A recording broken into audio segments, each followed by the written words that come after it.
tanah Jawa.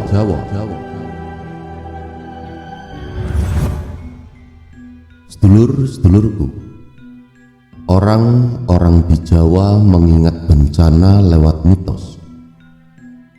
Orang Jawa juga percaya ada pertanda sebelum wabah penyakit datang. Dahulu, orang percaya ada hantu pembawa maut berwujud bola arwah. Terkadang ia muncul sebagai rombongan prajurit ganas yang bisa membunuh manusia ketika mereka tertidur. Hantu bernama Lampor itu kerap menimbulkan suara gaduh. Suaranya berasal dari iringan kereta kuda dan derap kaki pasukan. Beberapa dari masyarakat Jawa mempercayai kalau mereka adalah pasukan Nyi Roro Kidul yang tengah bergerak dari Laut Selatan ke Gunung Merapi atau Keraton Yogyakarta. Sementara masyarakat di Jawa Timur percaya kalau Lampor muncul bersamaan dengan wabah penyakit. Lampor mencari korbannya seringkali di bulan Sapar pada malam hari. Korban dicekik lalu dibawa dengan keranda, dan jika itu terjadi, mereka akan mati seketika. Namun, Lampor punya kelemahan. Konon, ia tak bisa duduk atau jongkok. Jadi orang-orang akan memilih tidur di bawah dipan atau di lantai agar Lampor tak mencekik mereka.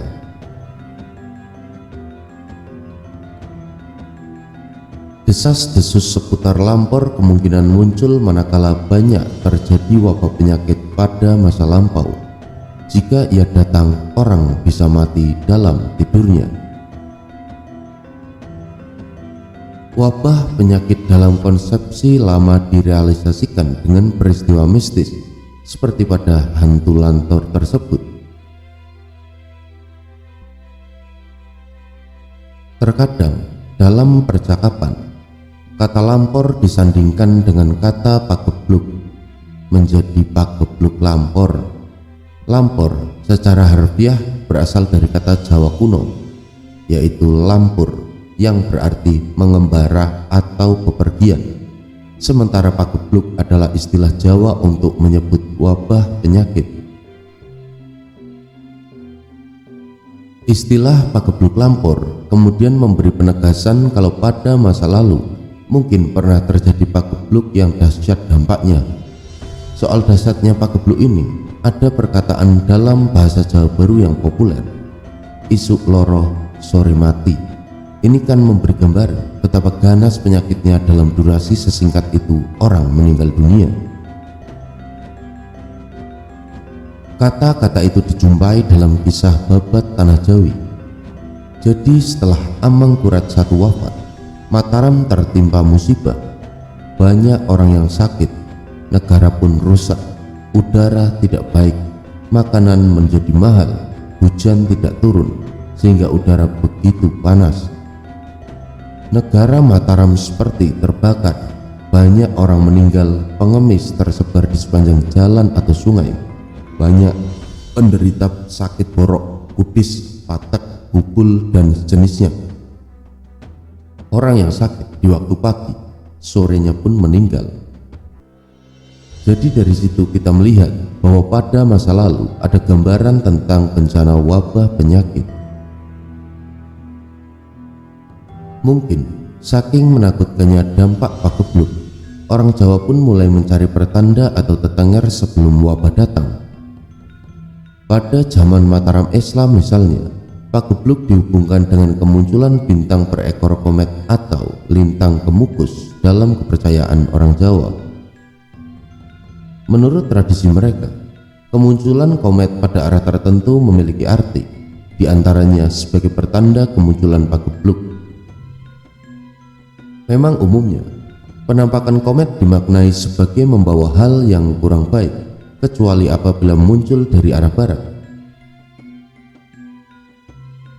Berdasarkan buku sejarah Kutha Solo, Keraton Solo, Bengawan Solo, Gunung Lawu yang ditulis oleh Tekno Pranoto dan Mardi Suwigno, komet muncul di arah timur, tandanya ada raja yang sedang berbela sungkawa.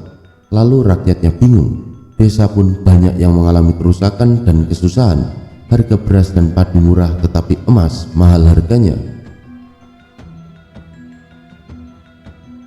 Bila bintang berekor muncul di Tenggara, menandakan ada raja yang mangkat. Orang desa banyak yang pindah, hujan jarang, buah banyak yang rusak, ada wabah penyakit yang membuat banyak orang sakit dan meninggal. Beras dan padi mahal, kerbau dan sapi banyak yang dijual. Apabila komet muncul di arah selatan, tandanya ada raja mangkat. Para pembesar susah, banyak hujan, hasil kebun melimpah. Beras, padi, kerbau, dan sapi dihargai murah. Orang desa merana, karenanya mereka pun mengagungkan kekuasaan Tuhan yang Maha Suci. Kalau komet muncul di barat daya, berarti ada raja mangkat. Orang desa melakukan kebajikan, beras dan padi murah, hasil kebun berlimpah, tetapi kerbau dan sapi banyak yang mati. Jika komet muncul di barat, tandanya ada penobatan raja. Para pembesar dan orang desa senang, beras dan padi pun murah. Apa yang ditanam berbuah subur dan cepat menghasilkan. Hujan akan turus deras dan lama. Adapun barang yang dijual belikan murah harganya karena memperoleh berkah dari Tuhan. Lalu kalau bintang kemukus muncul di barat laut, itu pertanda ada raja yang berebut kekuasaan. Para adipati juga berselisih, berebut kekuasaan, sementara warga desa bersedih hati. Kerbau dan sapinya banyak yang mati. Hujan dan petir terjadi di musim yang salah.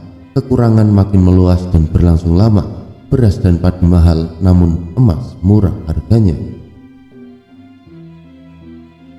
Apabila ada komet muncul di utara, maknanya ada raja yang kalut pikiran karena kekeruan di dalam pemerintahannya. Timbul perselisihan yang semakin berkembang menjadi peperangan. Beras dan padi mahal, namun harga emas murah. Selain tanda adanya wabah penyakit pada manusia, lintang kemukus juga memberi pertanda ada wabah penyakit yang akan menyerang hewan. Ada pertanda kalau kerbau dan sapi banyak yang mati, itu disebutnya aratan.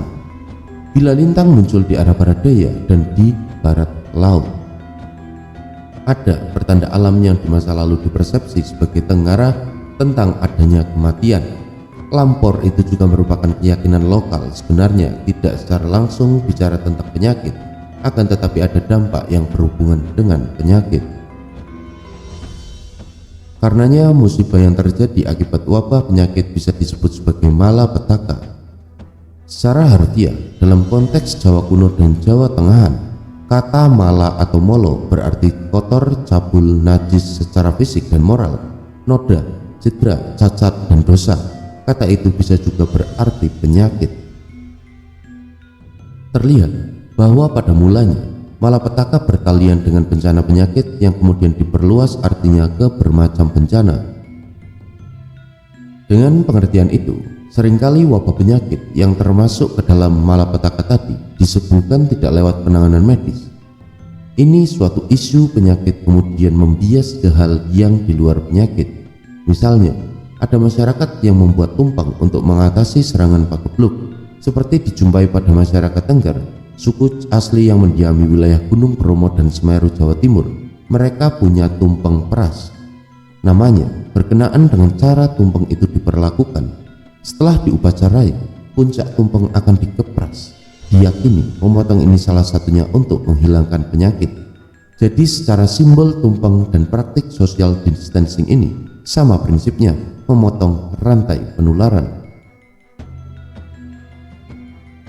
Ketika wabah terjadi, biasanya di wilayah masyarakat Tengger terjadi penyimpangan yang bersifat makrokosmos. Tandanya seperti ada harimau yang masuk kampung. Ini menyimpang karena perkampungan penduduk bukanlah habitat harimau. Ini adalah isyarat akan ada penyimpangan di dunia manusia. Misalnya banyak anak mati secara beruntun. Pagebluk itu tersebut menghilangkannya dengan membuat tumpeng peras memang digunakan untuk kepentingan ini.